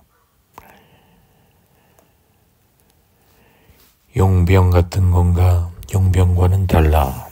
의뢰를 받아 정보 수집 같은 걸 할 뿐이야. 여기서 가와나 댕고를 감시해서 아오마메와의 연결고리를 찾으려는 그런 건가? 그래. 그건 옳지 않아. 만일 교단이 그 사실을 파악했다면 아우마메와 댕고가 관계가 있다는 걸 파악했다면 당신 한 사람에게만 감시를 맡기진 않았겠지. 우시카와 다시 질문하지. 여기서 가와나 댕고의 동향을 감시해 아우마메와의 관련을 찾으라는 교단의 지시를 받았나? 교단은 이 일을 몰라. 그게 옳은 대답이야. 교단은 아우마메가 가와나 댕고와 관계가 있다는 걸 파악하지 못했다. 당신은 아직 그 사실을 그자들에게 전하지 않았다. 그렇지? 끄덕였다. 처음부터 정직하게 대답했으면 좋잖아. 나도 예전에 같은 꼴을 당했던 적이 있어. 얼마나 괴로웠는지. 고통이라는 건 간단하게 일반화할 수 있는 게 아니야. 톨스토이의 한 구절을 바꿔 말해보자면 쾌락이라는 건 대체로 고만고만하지만 고통은 나름대로 차이가 있지. 묘미라고 할 수까지는 없겠지만. 우시카와는 고개를 끄덕였다. 정직하게 이야기하자고. 만일 또 옳지 않은 대답이 나오면 아까보다 더 힘들게 해주지. 우리는 공통점이 있어. 우리 둘 다 외톨이 늑대야. 더더리게 사회 부적응자. 나를 어떻게 할 생각인가? 우시카와가 물었다. 결정 못했어. 모든 건 당신이 어떻게 나오느냐에 달렸어. 다마루는 말했다. 몇 가지 물어볼 게 있어. 선거의 연락 담당 전화번호를 알려줘. 당신의 직속 담당자가 있겠지. 알려주었다. 이름은 몰라. 똑같은 놈들인가? 똑하다. 자네 융을 알고 있나? 그래. 칼 융. 상식적인 정도로 알지. 19세기 말 스위스 대생. 프로이트의 제자. 집단 모의식. 칼 융은 스위스 쥐리 호반의 주택가에서 생활을 했지. 하지만 그는 깊은 사색에 잠기기 위해 혼자 있을 장소가 필요했어. 그래서 호수 끄트머리쯤에 볼링겐이라는 한적한 곳에 작은 땅을 마련하고 거기에 집을 지었어. 자기 손으로 돌을 쌓아 올려 지었지. 당시 스위스에서는 돌을 쌓으려면 석공 자격이 필요했는데 융은 그 자격까지 땄어. 길드도 가입했지. 어머니의 죽음도 그가 그 집을 짓는 중요한 요인이 되었지. 그 건물은 탑이라 불렸어. 그가 아프리카를 여행하다가 보았던 어떤 부락의 작은 집을 모방해 디자인한 거야. 칸막이가 하나도 없는 공간에 생활의 모든 것이 들어가도록 했어. 전기도 가스도 없었어. 그것은 원형에 지나지 않았어. 그리고 탑은 필요에 따라 칸이 나뉘어지고 2층이 만들어지고 벽에는 그가 그림을 그렸어. 개인 내 의식의 분할과 전개를 시사했지. 그 집은 이른바 입체적인 만다라로 기능한 거야. 그 건물이 완성 일단락되기까지 12년이 필요했어. 이야기 들은 적 있나? 그 집은 지금도 쥐리 호숫가에 있어 융의 자손들에 의해 관리되지. 들려오는 말에 따르면 그 오리지널 탑의 입구에는 융이 직접 손으로 문자를 새긴 돌이 아직도 박혀 있다고 해. 차가워도 차갑지 않아도 신은 이곳에 있다. 그게 그 돌에 융이 새겨놓은 문장이야. 차가워도 차갑지 않아도 신은 이곳에 있다. 그리고 다마루는 우시카와를 죽인다. 미안하다. 나도 좋아서 한 짓은 아니야. 셰익스피어가 썼듯이 오늘 죽어버리면 내일은 죽지 않아도 돼. 서로 되도록 좋은 면을 보도록 하자고. 헨리 4세인지 리처드 3세인지 그건 중요하지 않다. 26장 아우맘에 매우 로맨틱하다. 화요일 정오 지나서 전화벨이 울린다. 아우맘에는 요가 매트에 앉아 다리를 벌리고 장욕은 스트레칭을 하고 있었다. 우키스케 머리는 이제 그 아파트에 없어. 이제 없다. 없어졌어. 그리고 그 아파트에 사는 가와나라는 인물은 가와나 땡고야. 아우맘의 주위에서 세계가 팽창하고 다시 수축하기를 반복한다. 듣고 있나? 듣고 있어요. 하지만 가와나 땡고는 지금 그 아파트에 없어. 지금 부재 중이야. 그는 무사해요? 지금 도쿄에 없긴 하지만 무사하지. 우쿠스케 머리는 가와나 댕고가 사는 아파트 1층의 집을 빌리고 네가 그를 만나러 찾아오기를 기다렸어. 내 사진을 찍었나요? 3장 찍었어. 당신에게 일을 맡긴 게 정답이었군요. 가와나 댕고는 요요기의 입시학원에서 수학을 가르치고 있어. 일주일에 며칠만 일하기 때문에 수입이 많지는 않아. 학원 수학 강사로 일하는 한편으로 소설을 쓰고 있어. 공기 번데기의 고스트라이터는 그저 아르바이트로 한 것이고 자신만의 문학적 야심이 있어. 적당한 야심은 성장하게 하지. 그걸 어떻게 알아냈어요? 부재 중이라 내 마음대로 안에 들어갔어. 프라이버시를 침해해서 미안하긴 하지만 남자 혼자 사는 집치고는 깨끗하더군. 냉장고도 정리돼 있고. 학원에 전화해서 그의 강의 일정을 물어봤지. 가와나 댕고의 부친이 지난 일요일에 지바현의 한 병원에서 죽었어. 장례를 위해 도쿄를 떠나야 했지. 그래서 월요일 강의는 취소됐어. 댕고의 아버지가 NHK 수구먼으로 일했던 것을 아우맘에는 기억하고 있다. 댕고는 일요일에 아버지와 함께 수금 루트를 돌았다. 이제 후쿠스케 머리가 없다면 내가 댕고를 만나러 가도 괜찮을까요? 그러지 않는 게 좋아. 후쿠스케 머리는 잘 설득당했어. 하지만 나는 한 가지 일을 처리하기 위해 선구 교단에 연락해야 했어. 가능하면 법무 관계자 손에 넘기고 싶지 않은 물품이 있었거든. 그게 발견되면 아파트 주민을 이잡듯이 조사할 거야. 너의 친구도 덩달아 휘말려 들 수 있어. 그리고 나 혼자 그걸 처리하는 건 부담이야. 한밤중에 나 혼자 영차 그 물품을 들고 나오는 장면을 법무 관계자에게 들켜 직무상 질문이라도 받았다가는 둘러댈 말이 없고. 하지만 그 교단은 인력이 풍부하지. 설득을 몹시 거칠게 한 모양이군요. 그 사람 너무 많은 걸 알고 있었어. 후쿠스케 머리가 그 아파트에서 뭘 하고 있었는지 교단에서는 알고 있나요? 후쿠스케 머리는 교단을 위해 일하기는 했지만 단독으로 움직인 사람이야.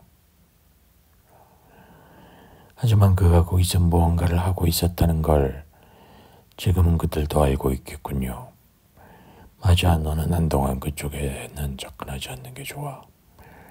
가와나 댕고의 이름과 주소는 공기번데기의 집필자로서 이미 그들의 체크리스트에 올라가 있을 거야. 짐작컨대 그자들은 가와나 댕고와 너의 관계를 파악하지 못했어. 하지만 후쿠스케 머리가 그 아파트에서 잠복한 이유를 더듬어가면 결국 가와나 댕고라는 존재가 떠오르게 돼. 하지만 잘하면 그게 밝혀지기까지 시간이 걸릴 거예요. 잘하면, 만일 그 자들이 내가 예상하는 만큼 주의 깊은 자들이 아니라면. 하지만 나는 잘하면이라는 가정에는 기대를 하지 않지.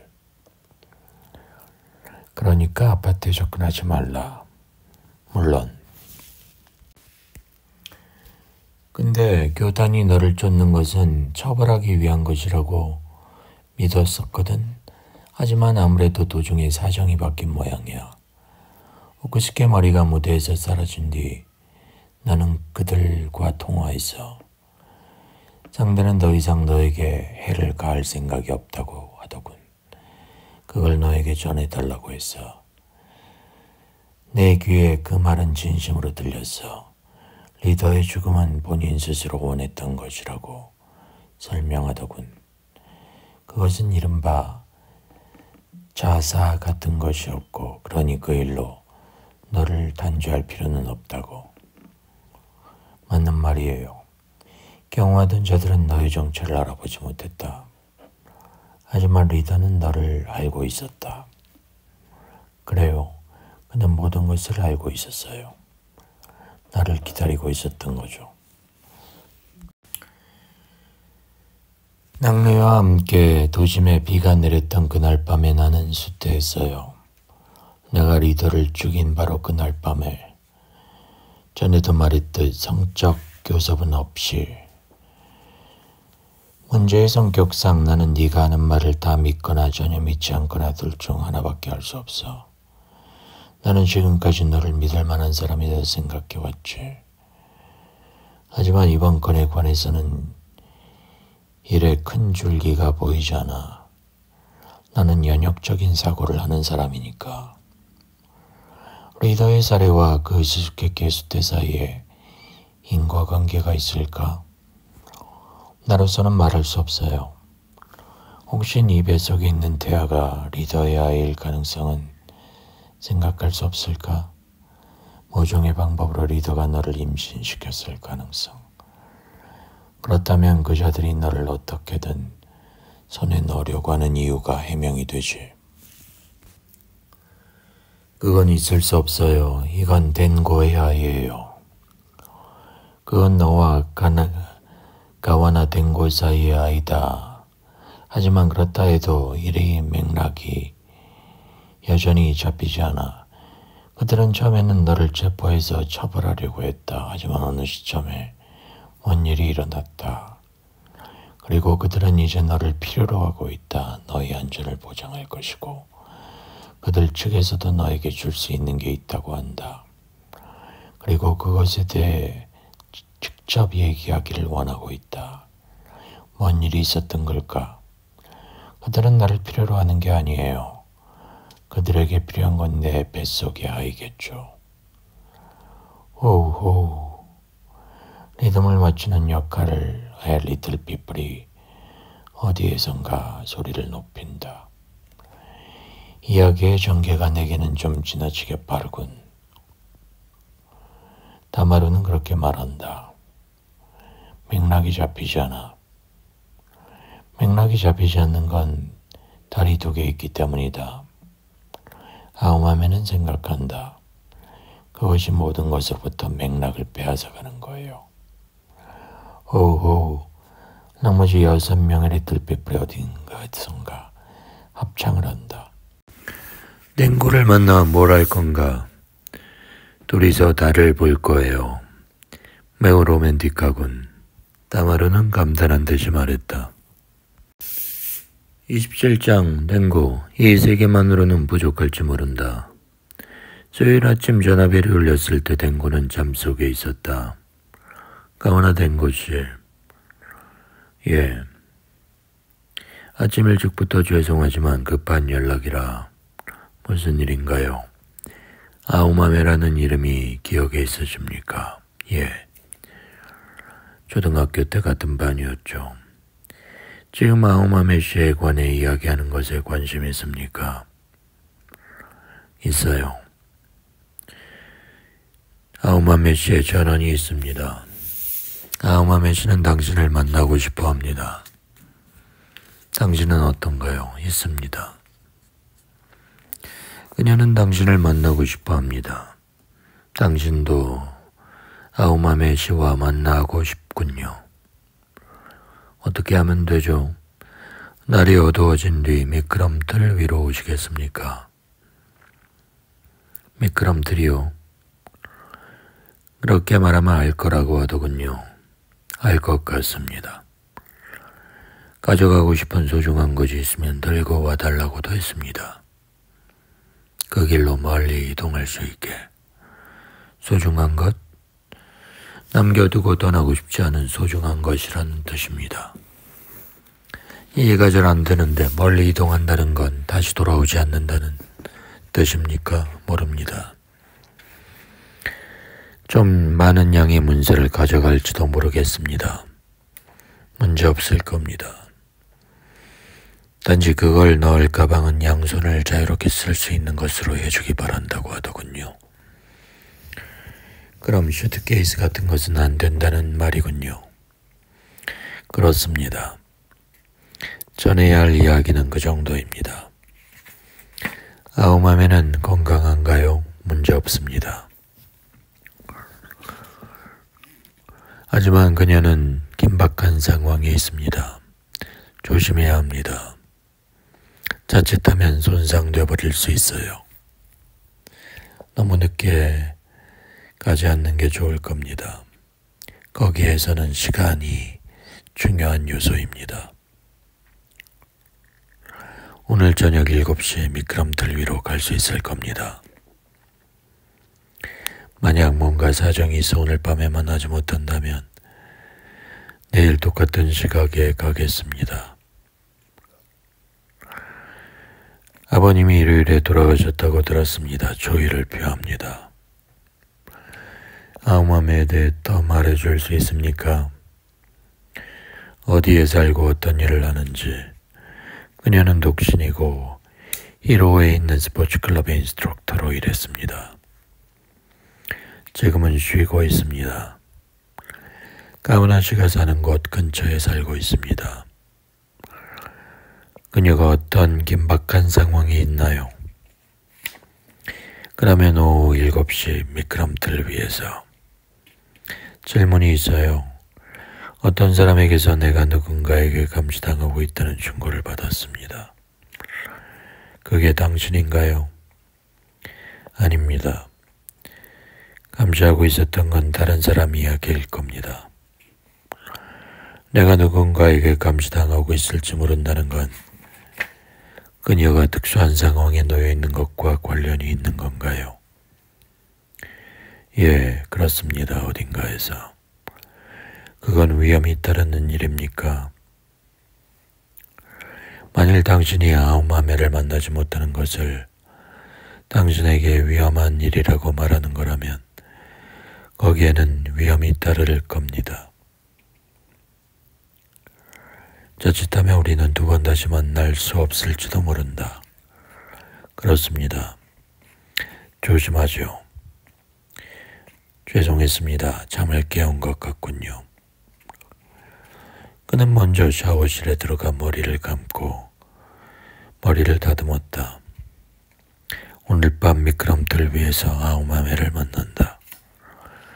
아우마메는 알고 있다. 어디서 엮건 상관없다. 어디서 보고 있었건 그녀는 지금의 내 얼굴을 알아본 것이다. 하지만 아우마메는 왜 그때 그 자리에서 내게 말을 건네지 않았을까?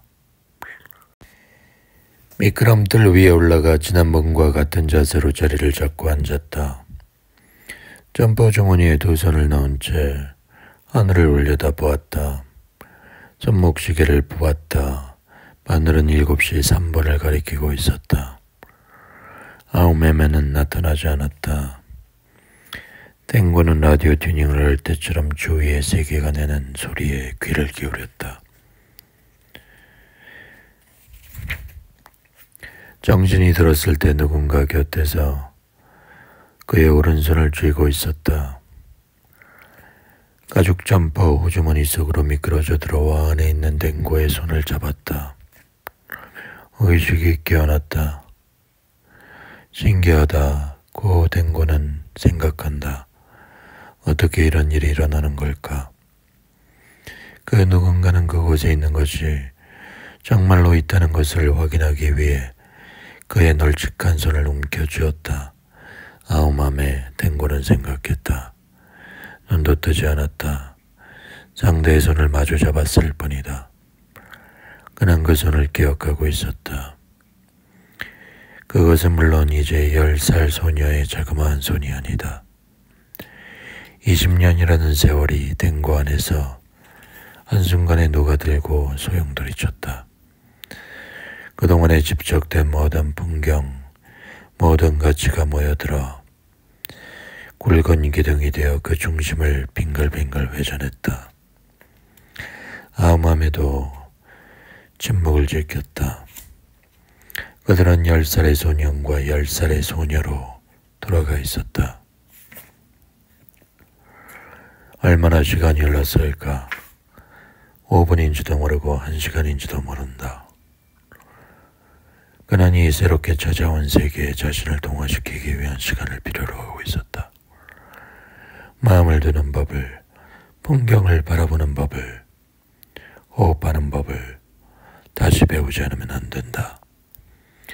댕고 아우메마가 속삭였다.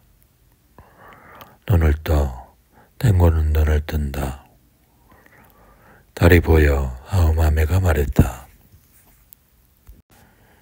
28장 우시카와 그리고 그의 영혼의 일부는 우시카와의 몸은 천장의 형광등빛을 받고 있었다. 난방은 꺼지고 창문 하나가 열려있다. 방은 빙실처럼 차가웠다. 우시카와는 테이블 위에 놓여 있었다. 스킨헤드는 남색 다운 재킷을, 포니테일은 갈라 부분에 모피가 달린 렌치코트를 입고 있었다. 입을 여는 자는 없었다. 스킨헤드에게는 생각해야 할 일이 많았고 포니테일은 원래 말이 없다. 그날 점심때 그 싸늘한 방에 몇몇 사람이 모여 회의를 했다. 전원이 모이기를 기다리느라 하루를 소비했다. 비밀 위협이었기 때문이다. 토의가 이루어지는 동안 죽은 당사자에 대해 말할 때조차 사체에 대한 경이나 애도의 마음이 없었다. 땅탈막한 사체가 사람들의 가슴에 불러일으키는 것은 어떤 종류의 교훈뿐이었다. 우시카와의 사체를 어떻게 처리할까? 결론은 처음부터 나와 있는 것이나 마찬가지다. 사체는 사후 경직이 풀리는 대로 부지 안의 대형 수광로로 올라가 처리한다. 상사에 해당하는 인물이 스킨헤드에게 질문을 던졌다. 우시카와를 살해한 자는 누구인가? 우시카와는 무슨 목적으로 그 고엔지의 임대 아파트에 잠복하고 있었는가? 그는 화요일 새벽 수수께끼 남자 다마루타로부터 전화를 받고 우시카와의 사체가 그 아파트에 있다는 것을 알았다. 스킨헤드는 포니테일에게 지금 바로 도쿄로 출발한다고 알렸다. 도쿄에 돌아가도 좋다는 허가를 상사에게서 받지 않았다는 것을 깨달은 건 고속도로를 타고 달린 뒤였다. 문제가 될 수도 있다. 그러나 일각을 다투는 문제다. 도쿄에 도착한 뒤 정식으로 사정을 설명해야 한다. 조직이라는 제약은 지긋지긋하다. 뉴스를 들었다. 그때 댕고는 공원 미끄럼틀에서 아우마메와 재회를 이루었다. 그들이 댕고의 행선지를 알아내는 일은 없었다. 댕고와 아우마메의 머리 위에는 두 개의 달이 떠 있었다. 우시카와의 사체는 조용히 누워 있었다. 시체의 입이 벌어졌다. 거기에서 나온 것은 말이 아니고 6명의 적은 사람들이었다. 5cm 정도 리틀 피플. 6명의 리틀 피플은 나오자 사체가 눕혀진 회의용 테이블 위로 내려와 제각기 몸을 흔들어 몸을 크게 만들었다.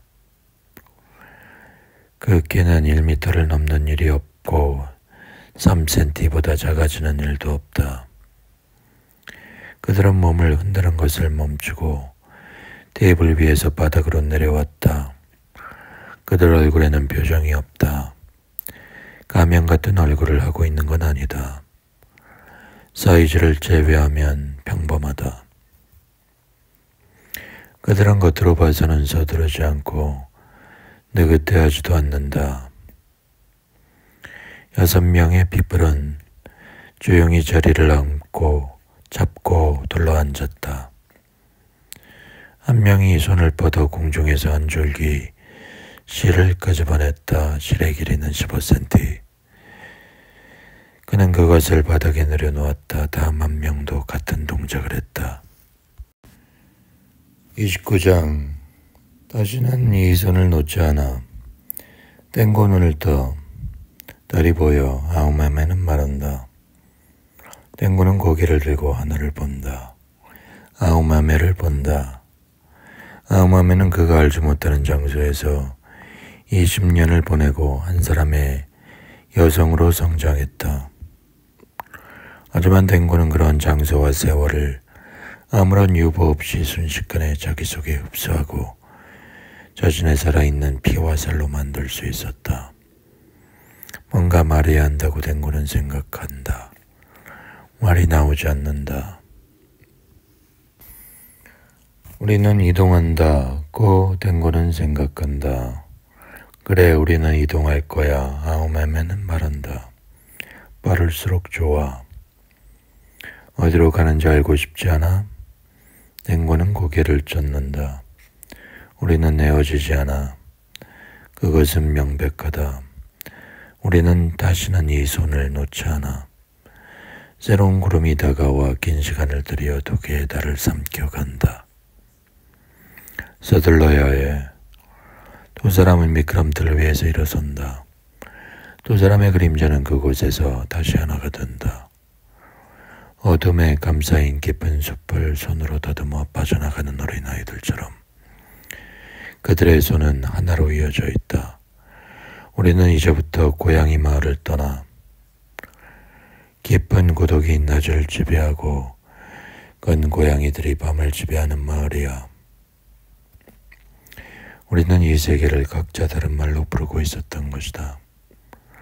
나는 1984년이라는 이름으로 부르고 그는 고양이 마을이라는 이름으로 불렀다. 아우마메는 그의 손을 강하게 잡는다.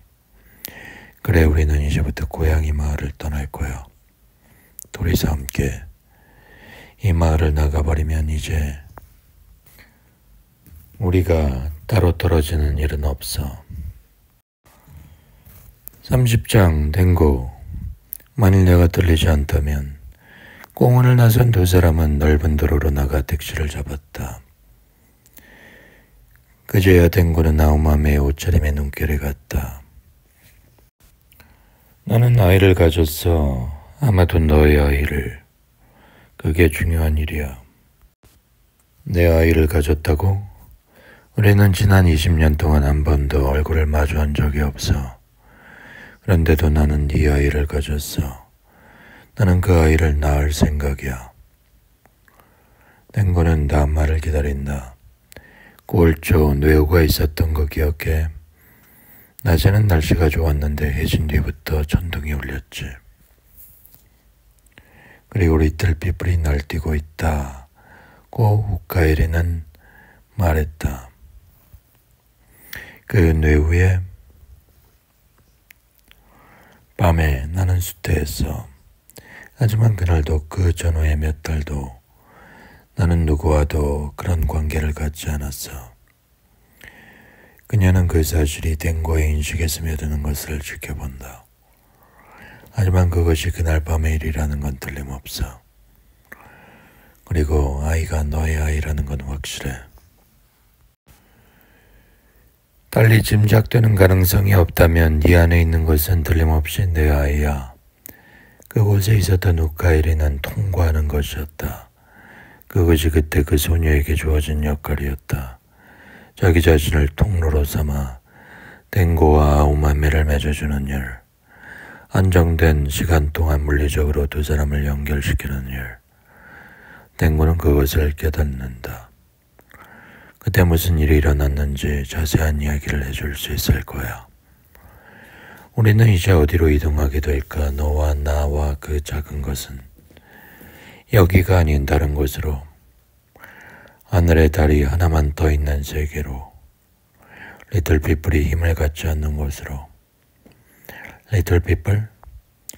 너는 공기 번데기에서 리틀 피플을 묘사했어. 그들이 어떤 모습이고 뭘 하는지. 그들은 이 세계에 실제해, 네가 묘사한 그대로. 공기 번데기를 리라이팅할 때 땡고에게 리틀 피플은 상상력이 뛰어난 17살 소녀가 만들어낸 가상의 생물에 지나지 않았다. 하지만 이 세계에는 리틀 피플이 정말로 존재한다. 리틀 피플뿐 아니야. 공기 번데기도 마더와 도토도 두 개의 달도 실체하고 있어. 우리는 서로를 만나기 위해 이 세계에 왔어. 우리 스스로도 알지 못했지만 그게 우리가 이곳에 들어온 목적이었어. 우리는 여러 복잡한 일들을 통과해야 했어. 이치에 맞지 않는 일이며 설명할 수 없는 일. 우리는 서약을 요구받고 그것을 내주었어. 우리에게는 시련이 있었고 그것을 뚫고 나왔어. 또 우리가 이곳에 온 목적은 달성되었어. 하지만 위험이 닥쳐오고 있어. 그들은 내 안에 있는 도토를 원해. 도토가 뭔지 알지? 땡고는 숨을 쉰다. 너는 나와의 사이에 도토를 만들려 하고 있어. 그래, 상세한 원리는 모르겠지만 공기 번데기를 통해. 아니면 나 스스로 공기 번데기 역할을 해서 도토를 낳으려고 해. 그리고 그들은 우리 세 사람을 모조리 손에 넣으려 하고 있어. 목소리를 듣는 새로운 시스템으로서. 거기서 나는 어떤 역할을 하는 거지? 너는 아우맘에는 입을 다문다. 두 사람의 주위에는 몇 가지 공백이 남아있다. 나는 너를 찾기로 결심했었어. 하지만 나는 너를 찾아내지 못했어. 네가 나를 찾아냈지. 나는 실제로는 거의 아무것도 하지 않은 셈이야. 공정하지 않아. 나는 너에게 많은 빚을 졌어. 결국 나는 아무 도움도 되지 못했어. 나는 아무 빚도 지지 않았어. 너는 여기까지 나를 이끌었어. 눈에 보이지 않는 형태로. 나는 그 도토를 본 적이 있는 것 같아. 아니면 그 도토가 의미하는 것을. 그건 10살 때의 네 모습 그대로 공기 번데기에 빛 속에 잠들어 있었어. 나는 그 손가락을 만질 수 있었어. 땡고, 우리는 서로에게 아무것도 비치지 않았어. 우리가 생각해야 하는 건 이 작은 것을 지키는 거야. 그들은 다가와 있어. 내게는 발소리가 들려. 너희들은 아무에게도 넘겨주지 않아. 너도 그 작은 것도. 우리가 만난 것으로 이 세계에 들어온 목적은 이루어졌어. 이곳은 위험한 장소야. 그들은 도로로 나간다. 두 사람은 그날 밤 아카사카에 있는 호텔의 방을 잡는다. 서로를 안는다. 먼저 해야 하는 일이 있다. 서로의 몸을 살핀다. 나는 오래도록 외톨이였어. 여러 가지 것에 상처를 입었어. 좀 더 일찍 너와 재회할 수 있었으면 좋았을 텐데. 땡고는 고개를 젓는다. 아니, 그렇지 않아. 이걸로 좋은 거야. 아우맘에는 운다. 눈물이 떨어진다. 땡고를 아는 채 그녀는 운다. 그는 말한다. 우리가 얼마나 고독했는지 아는 데는 서로 이만큼의 시간이 필요했던 거야. 타이거를 당신 차에 했어의 호랑이는 말한다. 그는 왼편 옆 얼굴을 이쪽으로 향하고 있다. 어느 쪽이건 좋다. 그 커다란 미소는 자연스럽고 똑바로 이오마메를 향하고 있다. 지금은 그 미소를 믿자. 그녀는 똑같이 미소를 짓는다. 그녀는 공중에 손을 내민다. 댕고가 손을 잡는다. 두 사람은 그곳에 나란히 서서 서로 하나로 맺어지면서 빌딩 바로 위에 뜬 달을 바라본다. 그것이 이제 막 떠오른 태양빛을 받아 밤의 깊은 광위를 잃고 하늘에 걸린 한낱 회색 오려낸 종이로 변할 때까지